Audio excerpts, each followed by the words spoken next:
Доброе утро, уважаемые зрители! Сегодня мы продолжим тему, касающуюся ежемесячных выплат семьям, имеющих детей.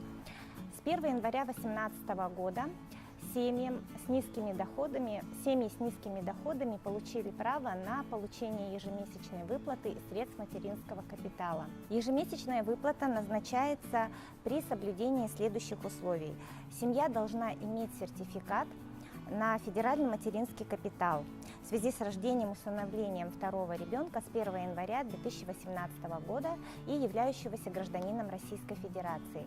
Средний душевой доход семьи не должен превышать 1,5-кратную величину прожиточного минимума трудоспособного населения, установленного в республике. В настоящее время эта величина составляет 26 185 рублей 50 копеек. При исчислении общего дохода семьи учитываются доходы за последние 12 месяцев до месяца подачи заявления на назначение ежемесячной выплаты. В качестве доходов учитываются заработная плата, пособия, пенсии, стипендии, алименты, выплаты пенсионных накоплений правопреемникам. Также учитываются денежные компенсации в связи с исполнением государственных и общественных обязанностей, денежные компенсации и довольствие военнослужащих, сотрудников органов внутренних дел и других правоохранительных органов.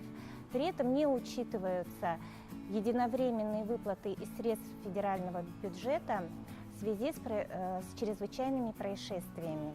В 2019 году размер ежемесячной выплаты в связи с рождением и усыновлением второго ребенка составляет 16 906 рублей.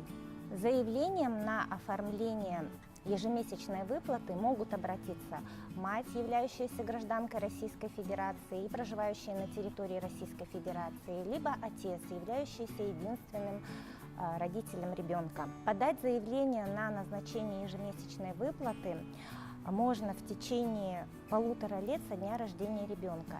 Если заявление подать в течение первых 6 месяцев, то ежемесячная выплата будет назначена со дня рождения ребенка, то есть с перерасчетом за предыдущие месяцы. Если обратиться позднее 6 месяцев, выплата устанавливается со дня обращения. Выплата назначается сроком на 1 год. По истечении 1 года заявитель подает новое заявление с полным пакетом документов. В этом случае выплата будет назначена на срок до достижения ребенком 1,5 лет. Выплаты прекращаются, если средства материнского капитала использованы в полном объеме, семья меняет место жительства, либо ребенок достигает возраста 1,5 лет. Ежемесячная выплата в связи с рождением и усыновлением второго ребенка из средств материнского капитала назначается территориальным органом Пенсионного фонда Российской Федерации. Для подачи заявления граждане могут обратиться в любой офис Центра «Мои документы» Республики Саха-Якутия. На этом все. Спасибо за внимание. Хорошего вам дня.